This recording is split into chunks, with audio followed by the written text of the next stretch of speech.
오늘은 원래 스승의 주일 설교를 제가 준비를 하다가 우리 교단 12,000여 교회가 비혼, 우리 청년들이 결혼하지 않으려고 하는 비혼과 저출산의 심각한 위기 앞에서 동일한 좀 설교를 하자 그래가지고 우리 전 교단이 약 12,000여 개의 교회, 물론 참석 못하는 교도 있겠지만 12,000여 개 교회가 오늘 창세기 1장 28절 말씀을 중심으로 비혼과 저출산의 심각한 위기 앞에서, 조금씩 제목은 다를 수 있겠지만 비혼과 저출산의 심각한 위기 앞에서라고 하는 주제로 하나님의 말씀을 전하게 됩니다.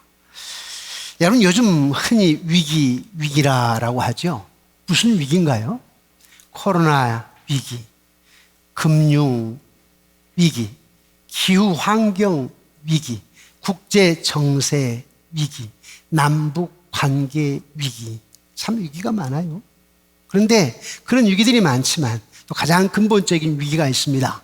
그 위기가 뭘까요? 가정 위기입니다. 비혼과 저출산으로 인한 가정 위기. 지금부터 17년 전에 영국에 한 교수님이 계셨는데 그 교수님이 터키 이스탄불에서 인구 감소 회의가 있었는데 그때 이런 얘기를 했습니다. 코리아 신두름을 얘기하면서 세계에서 가장 먼저 지구상에서 없어질 나라, 사라질 나라가 사우스 코리아다. 심각한 발표를 했어요. 17년 전에요. 그분은 무엇을 알았느냐면 한국 정부의 대대로 내려오는 산하 제한 정책을 보았어요. 그걸 보면서 그렇게 산하 제한을 하게 되면 대한민국은 지구상에서 인구 감소로 인해서 가장 먼저 사라질 나라다. 그런 얘기를 했습니다. 근데 지금 그 결과가 오게 되었어요. 여러분, 요즘 우리 젊은이들이 결혼하지 않으려고 하는 이유, 출산하지 않으려고 하는 이유가 뭐죠? 결혼하지 않는 이유는 다 경제문입니다. 다 돈 문제입니다. 주택 문제, 주택 마련 비용, 낮은 소득, 결혼 생활 유지 비용 등등 해가지고 결혼할 수 없다. 이런 얘기를 하고요. 또 출산하지 않습니다. 우리끼리 그냥 둘이 즐기겠다라고 하는 것과 또 출산 비용, 교육 비용이 우리가 감당할 수 없다 해가지고 출산하지 않으려고 합니다.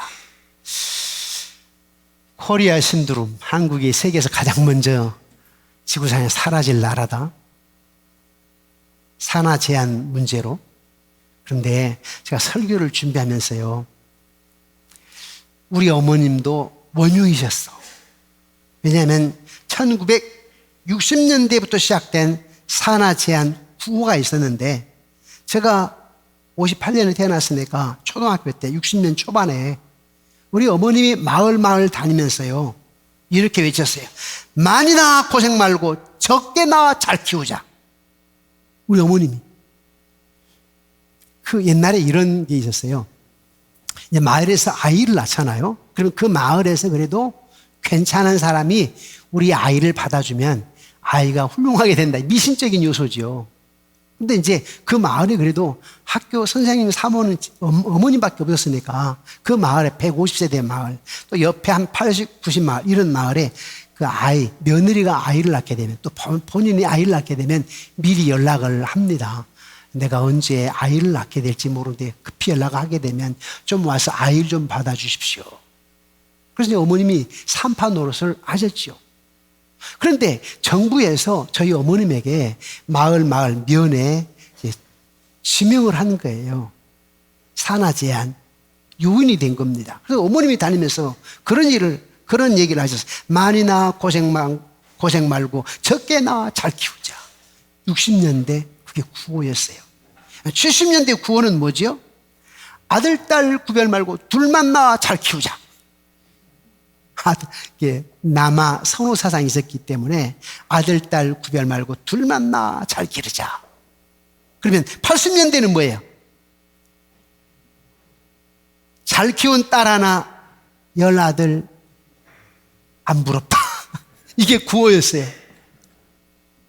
다 들어보셨을 거예요, 대략. 이런 구호 때문에 작금의 초저출산국이 되고 말았습니다. 그래서 제가 설교 준비하면서 우리 어머님도 원흉이시네. 그러면서 웃었습니다, 설교 준비하면서.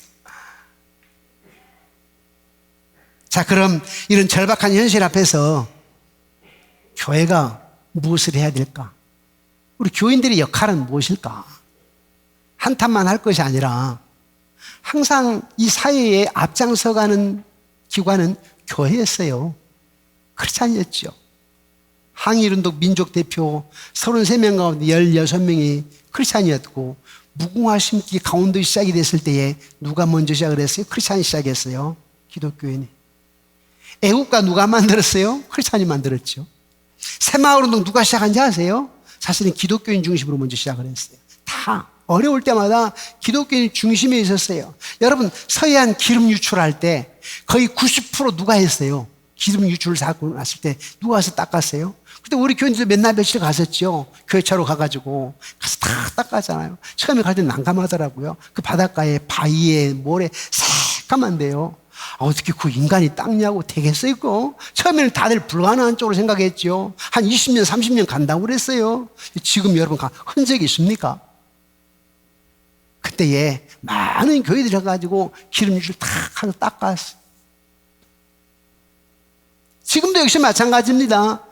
비혼과 저출산의 심각한 위기 앞에서 누가 이 일을 감당할까? 교회입니다. 기독교인입니다. 그래서 교회가 어떻게 해야 될까요? 우리 아이들도, 여러분 자녀들도 그럴 거예요. 본의 아니게 교회를 다니기는 다니지만 우리 애들도 비혼, 나 결혼 안 하겠다, 이게 안 낳겠다. 그 봉사하면서도 그런 우리 청년들도 없지 않아 있어요.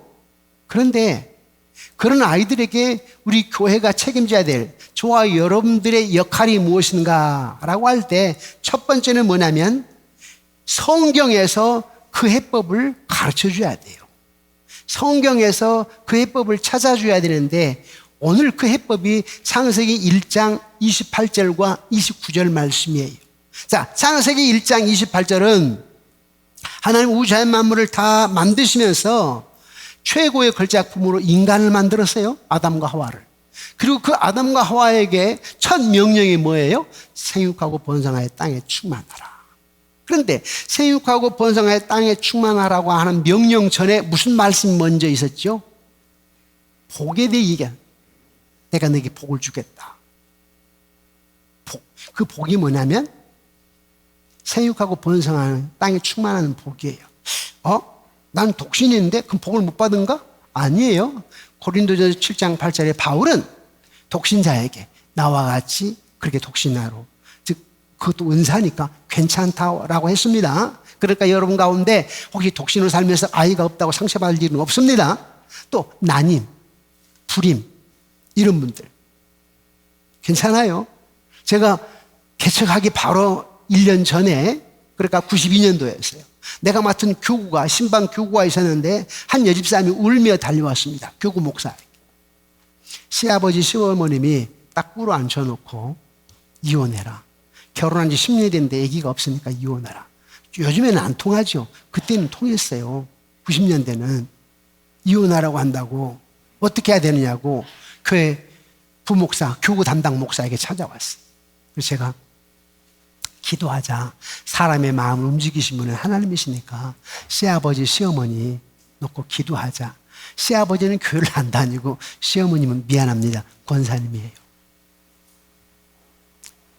기도하자. 사람의 마음을 움직이시는 여호와 하나님이시다. 또 10년이 지나서도 아이를 못 갖는다고?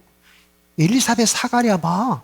오랫동안 아이를 못 가졌다고. 나이가 많았다고. 그런데 요셉과 마리아, 하나님께서 요셉과 마리아를 통해서 예수님을 잉태하기 전에 6개월 전에 오랫동안 결혼해가지고 아이를 갖지 못하고 나이 많았던 엘리사벳에게 아이를 갖게 했어요. 그래서 그 얘기를 했어요. 그러니까 희망을 갖자. 하나님 하신다. 이번 기회에 하나님 역사하실 수 있어. 억울하게 토로하면서 원망하고 또 비굴하게 의기소침하지 말고 이번 기회 하자까지 건 뭐 하나님께 기도했어요. 2달 후에 또 달려왔어요. 왜 달려왔을까요? 아기 가졌대야.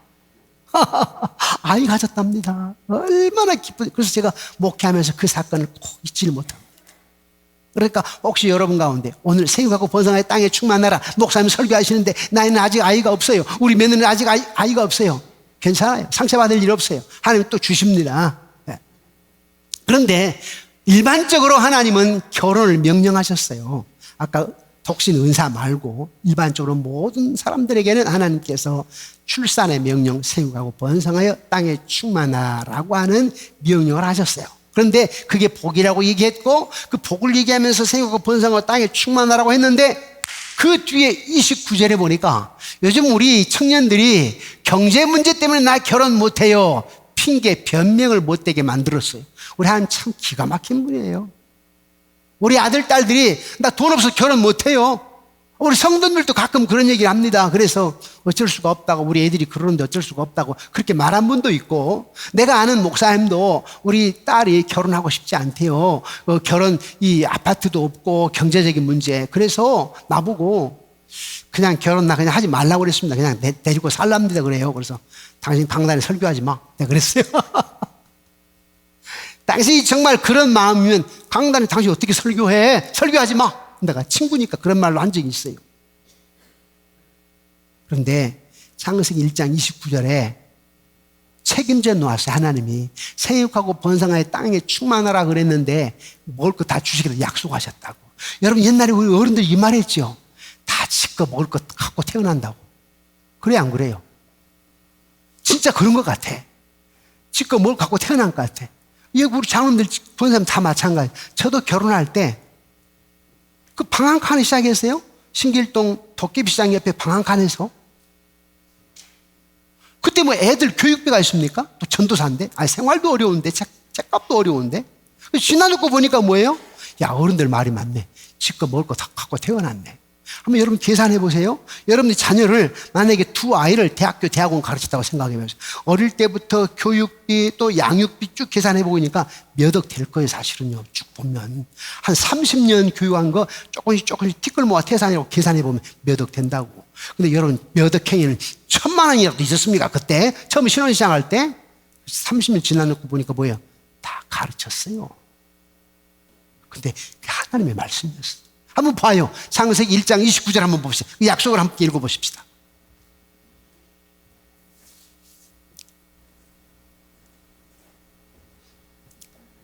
시작.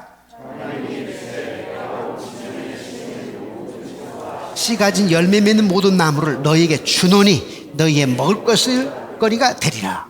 아, 우리 한 참 좋으신 분이에요. 생육하고 번성하여 땅에 충만한 명령만 한 게 아니라 먹을 것을 약속 딱 했어요. 그래서 우리 어른들이 그분들이 성경을 알아서 그런 게 아니고 몰랐어도 성경적인 얘기를 하게 만들었어. 자기 먹을 건 다 갖고 태어난다고. 이 얘기에 우리 청년들이 뭐 경제적인 문제 때문에 결혼 못 하겠다고 핑계할 수 없어요. 그것은 그렇게 핑계하는 것은 사탄이 만드는 거예요.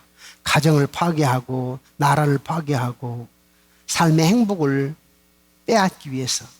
사실 우리가 살아가면서 행복은요 다 애기 때문에 웃는 경우가 많잖아요.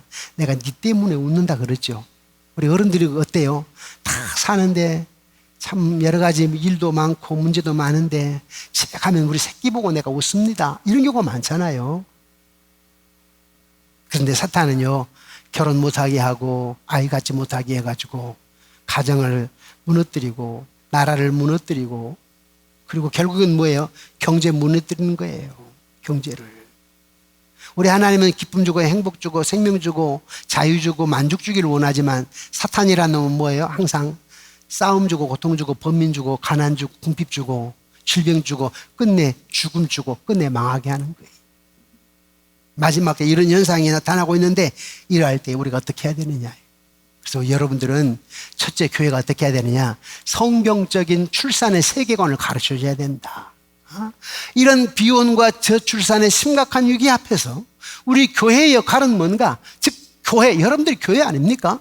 여러분들의 역할은 무엇인가? 성경적인 세계관을 가르쳐 줘야 된다. 성경적인 생명, 성경적인 출산의 세계관을 가르쳐 줘야 된다. 그 성경적인 세계관이 뭐냐? 창세기 1장 28절 29절에 보니까 하나님은 인류에 시작할 때에 아담과 하와에게 출산의 명령을 했다. 가장 첫 명령이 뭐예요? 출산의 명령이에요. 생육하고 번성의 땅에 충만하라.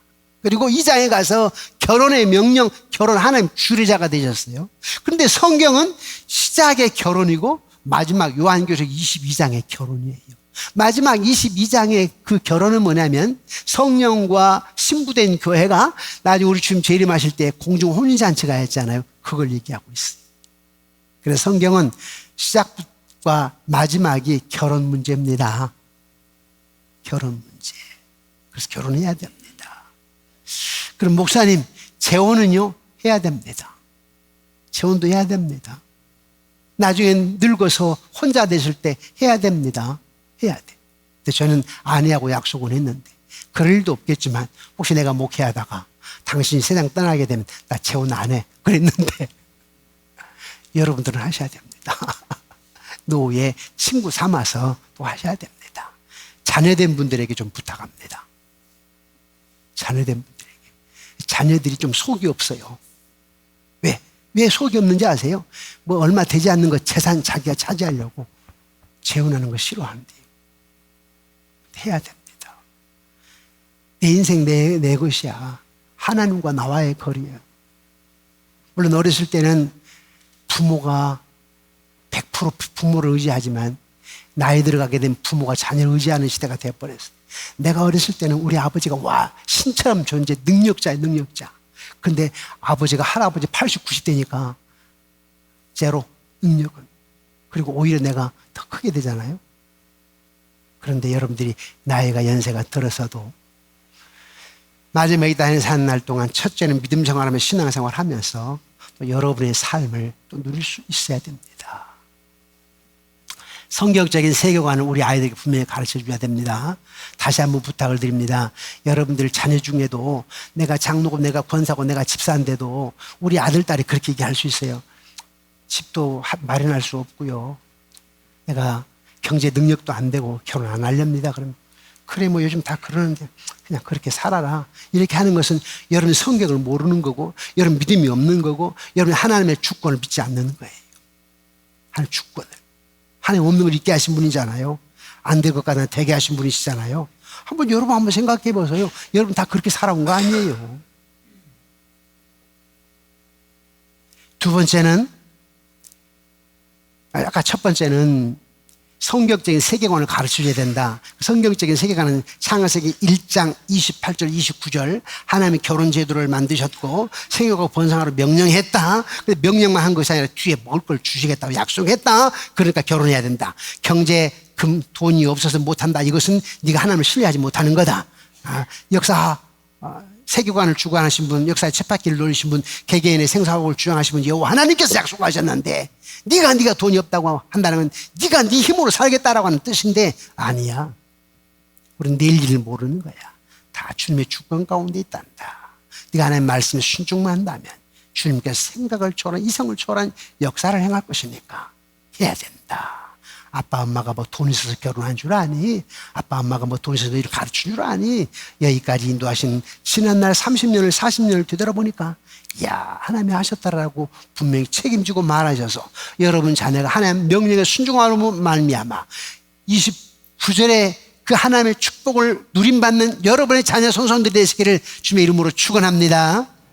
두 번째는 뭐냐? 자, 비혼과 저출산의 심각한 위기 앞에서 교회의 역할, 저와 여러분들의 역할이 뭐냐? 우리 믿음의 선진들을 바라보아야 된다.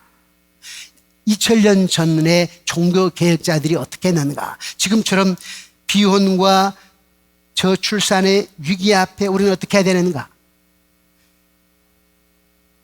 루터나 종교개혁자 루터나 칼빈 때에 지금과 같은 심각한 위기, 어떤 위기가 있었느냐니까 흑사병으로 인구 3분의 1이 죽어버렸어요.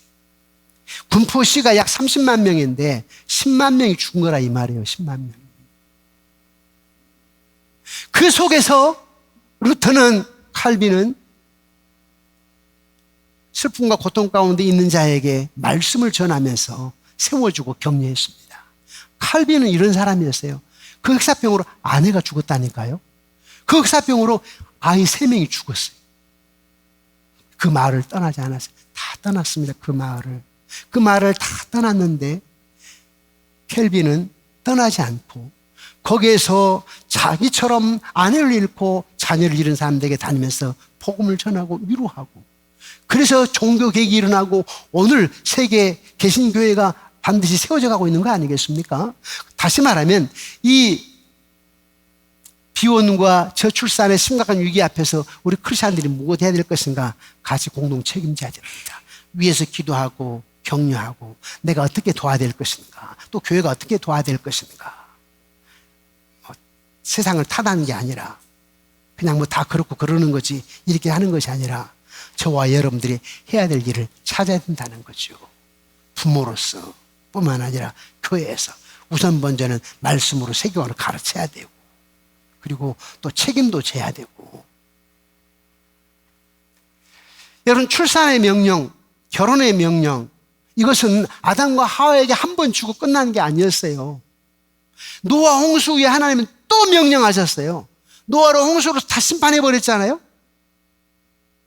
그러고 나서 이제 하나님께서 또 명령합니다. 생육하고 번성하여 땅에 충만하라 또 명령했어요. 결혼 명령이에요. 재생산, 재출산의 명령입니다. 그러면 노아 때로 또 끝났느냐? 아니에요. 아브라함에게 또 말씀하셨어요. 아브라함에게 복에 대해서 말씀하시면서 생육하고 번성하여 땅에 충만하라고 말씀하셨습니다. 아브라함으로 끝났느냐? 아니에요. 이삭도 역시 마찬가지입니다. 이삭도 야곱에게 야곱아 너 말이야 가나안 땅으로 가서 이방 여인하고 결혼하지 말고 너 삼촌인 밧단 아람으로 가가지고 내 삼촌의 딸하고 결혼해라. 그러면서 뭐라고 얘기했는? 생육하고 번성하여 땅이 충만하라고 얘기했어요. 그럼 이삭만 야곱에게 그러니 야곱도 역시 마찬가지입니다. 야곱이 이제 죽음이 임박했습니다. 그때에 요셉이 찾아왔습니다. 아들 요셉이 찾아오는데 아들 요셉이 자기 아들 에브라임과 므낫세를 데리고 찾아옵니다. 근데 야곱이 므낫세와 에브라임 손자에게 축복 기도하기 전에 생육하고 번성의 땅에 충만하라고 얘기합니다. 그는 알았거든요. 이게 하나의 명령이라고 하는 것을. 그럼 그들에게만 끝나는 거냐? 오늘 저와 여러분들이 마찬가지입니다. 우리 믿음의 조상들이 그렇게 했어요. 믿음의 선진들이 그렇게 했어요. 2000년 전에 종교 개혁자들이 그렇게 살았어요. 지금 우리는 위기는 비혼과 저출산, 그때는 흑사병, 지금은 코로나 위기, 여러 가지 위기, 금융위기도 있지만 또 비혼과 저출산 위기가 있지만 이때 우리 할 것이 무엇이냐는 거죠. 믿음의 선진들을 바라보면서 우리는 그들처럼 살아가야 된다. 생육하고 번성하여 땅에 충만하라고 해야 된다. 아브라함처럼, 이삭처럼, 야곱처럼 우리도 우리 자녀 손손들에게 생육하고 번성하여 땅에 충만하라. 그건 하나님의 명령이다라고 얘기해야 됩니다. 믿음의 조상처럼. 마지막 세 번째, 어떻게 해야 되느냐? 교회가 정부와 시와 함께 협력하면서 이 사회적인 문제를 해결해 나가야 됩니다. 너는 너, 나는 나. 너는 너대로 나는 나대로 살아가는 게 아니라 교회라고 하는 영적인 공동체 기관이라고 하게 되면 나라라고 하는 것은 외적인 공동체, 그러나 그 공동체도 하나님이 역사하시는 곳이에요. 그래서 교회와 그리고 시, 정부와 함께 협력해야 됩니다. 우리 교회 여러분, 평일 때 여러분들이 교회 나오지 않으시니까 잘 모르시겠지만 우리 교회가 지금 그 일을 하고 있습니다. 조금씩. 어떤 일을 하느냐? 저 3번의 아파트 2단지 3단지 재개발이 아니라 그 리모델링 한다고 그러잖아요. 리모델링 할 때 그 지도자들이 회의를 하더라고요. 그 기관 아파트 건설 회사 기관장들하고 아파트에 있던 주민들 리더들하고 모여가지고 회의를 하는데 그 장소를 빌려달라. 빌려주었어요. 교회가 빌려줘야 되거든요. 문턱을 낮춰야 되겠죠. 그래서 몇 번의 회의를 우리 교회에서 한 겁니다. 여기도 역시 마찬가지입니다. 여기서 무슨 회의를 한다고 하게 되면 우리 장소 빌려줍니다. 옛날 목사님들은 큰일 나죠. 무슨 교회에다 그렇게 담배 피우고 술 마시는 사람들을 그 발을 들어놓게 난리죠. 아니에요. 지금은 우리는 세상에 거룩한 영향을 미쳐서 오게 하고 교회 되긴 부정적인 사람이었는데 와서 보니까 야, 교인들이 친절하고 하다못해 커피 한 잔도 주고 야, 교회가 다르네 하고 예수 믿는 기회를 주는 거 아니겠어요? 그래서 지금 우리는 양쪽의 주민들이 무슨 회의하겠다고 하게 되면 대신 교회 안에서 술, 담배 못하게 미리 광고를 미리 알려드리고 그리고 와서 회의를 하고 가십시오. 그래가지고 아주 소문이 좋습니다. 우리 시 공무원들이 다 압니다. 삼본 지역에서 군포에서 교회를 회의 장소를 빌려주시는 곳은 삼본 양문교회 그리고 당회와 담임 목사 다 소문났어요. 그리고 지금 노인복지회관에서 우리 연세 드신 분 지금 하고 있죠. 핸드폰을 가르치는데 교회 장소를 좀 쓰겠습니다. 그래서 지금 우리 교회 여기에서 4층에서 하고 있거든요. 또 연세 드신 분들이 이제 노인복지회에 이렇게 운동하는 거 있잖아요. 댄서하고 운동하는 거 우리 장소를 빌려드려서 일주일에 한 번씩 하고 있습니다. 네, 해야 돼요. 근데 여기에 이 범주를 지나서 제가 설교를 하면서 우리 장로들 앞으로 그걸 어떻게 해야 될 것인가 앞으로 저는 이런 생각을 해봐요.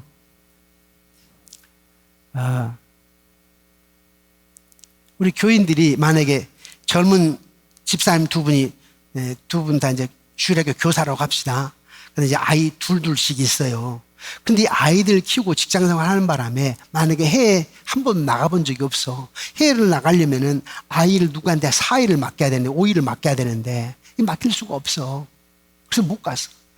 시어머니도 소천에서 안 계시고 친정은 몸이 아파서 못하고 누구처럼 친정 언니가 있는가 동생이 있는가 맡길 수가 없고 그래서 혼자 이렇게 힘들게 살아가는 분들이 있어요. 이럴 때는 교회가 어떻게 해야 되느냐. 평상시에 둘이 잘해야 돼.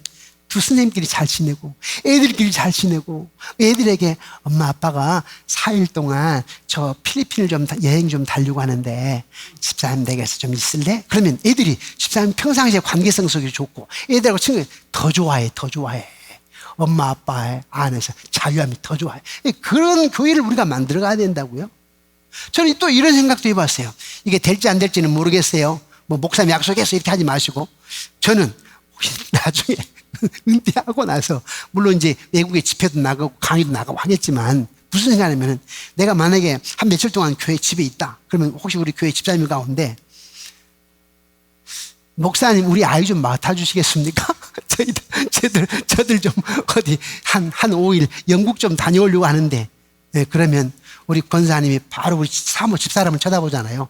목사님은 하시는데 집사람이 사모님이 하시려고 할까? 여자의 마음을 남자는 모르는겨 하시는데 근데 이제 노력을 하는 거예요. 그래서 평상시에 잘해야 될 거 아니에요. 평상시에 집사님과 관계도 잘하고 또 애들도 사랑하고 또 애들이 볼 때 우리 목사님 나이 들어가지고 노인 냄새 난다고 하면 안 되니까 약간 향수도 뿌리고 말이죠. 옷도 좀 빨갛게 입고 머리도 훅까지 해가지고 좀 지지고 볶고 해가지고 그때 은퇴한 뒤에는 그래서 애들이 다가오게 해야 되는데 나이 들면 애들이 안 오거든요. 아이들이. 그러니까 젊게 이렇게 하고 그 교회가 그래야 되지 않겠냐. 그리고 지금 우리 교회가 지금 여러 가지 일을 하고 있지만은 앞으로 교회에서 이걸 해야 돼. 방과 후 학습을 교회에서 애들 와가지고 컴퓨터도 놔도 공부도 하고 그 다음 우리 교회 자원들이 얼마나 많아요. 젊은이들. 제가 이걸 못했거든요. 교회에서 영어 수학을 가르쳤으면 하는데 학원들이 그렇게 반대한다네. 그리고 제가 몇 번 시도하려고 했거든요. 교육자들이 한번 물어봤어요. 그랬더니 할 수 있는데 목사님 학원들이 반대하고요. 또 우리 교회도 학원 하는 분들 있지 않습니까? 그래가지고 상당히 좀 벽이 부딪혀서 못했었는데 사실은 아니에요. 해야 돼. 돈 안 받고 그냥 하는 거예요. 애들 뭐 간식비는 주면 받는 거고 그렇게 해서 어떻게 하느냐. 교회에서 영어도 가르치고 수학도 가르치고 방과 후에 컴퓨터도 하고 그리고 이루도 가르쳐주고 그리고 엄마가 출근해가지고 혹시 저녁에 9시에 올 수도 있잖아요. 9시까지 봐주는 거예요. 앞으로 그걸 하려고 합니다. 근데 그걸 헌신 안 하려고 하니까 못 하는 거거든요. 그걸 해야 돼요. 앞으로 그거 해야 됩니다. 그래서 저는 이제 이런 생각을 해요. 교회가 조금 더 성장해가지고 그렇게 우리 집사님들, 권사님들이 어린이집 가가지고 봉사하시잖아요. 왜? 나도 생활해야 되겠는데 돈을 좀 몇십만 원을 벌어야 되겠는데 교회가 그거 하면 돼. 교회가 교육비에 예산을 세워가지고 우리 권사님 어린이집 안 가지고 교회 가서 하십시오. 집사님 어린이집 가지 마 여기서 하십시오. 또 지금 어린이집 다 지금 문 닫고 있어요. 지금 도심지 학교도 문 닫는 판국인데 뭐 소아과 산부인과 다 지금 문 닫고 있잖아요. 그걸 방법이 뭐냐? 아이들 낳게 해야 되니까, 야, 교회에서 다 봐준다더라. 그래서 교회에서 오후에, 아침에 물론 이제 유치원 가고, 가겠지만, 오후에 보통 5시 이후부터 문제거든요. 그렇죠? 5시 이후부터 문제니까, 그 이후에 한 9시까지는 교회가 봐주는 거예요. 교회가. 그리고 집사님들, 우리 여집사님들 젊은 분들에게 그분의 어떤 사례는 교회가 교육을 되는 거예요. 그래서 서로 윈윈하고, 그래서 비혼과 저출산의 문제를 교회가 시와 정부와, 또 시하고도 정부가 하게 되면 시에도 그런 예산이 많이 있어요. 정부에도 그렇게 줘요. 꼭 교회 예산만이 아니더라도 가능합니다. 근데 문제는 뭐냐면 안 하려고 하니까, 교회에서 뭐 하는 좀 선입관을 가지니까 문제지, 앞으로 교회가 그걸 해야 됩니다. 그러니까 우리 교회의 인력 자원을 이용해서 그분들이 섬기고, 또 페이를 어느 정도 교회에서 지출을 해드리고, 교육비로. 그리고 많은 이웃 사람들이 자기는 지금 교회를 안 다녀. 그런데 교회가 그런 이 있다더라. 그러니까 나 교회 가야 되겠다 하다가 예수 믿게 하는, 그게 교회가 시와 정부에 협력하는 방법이에요.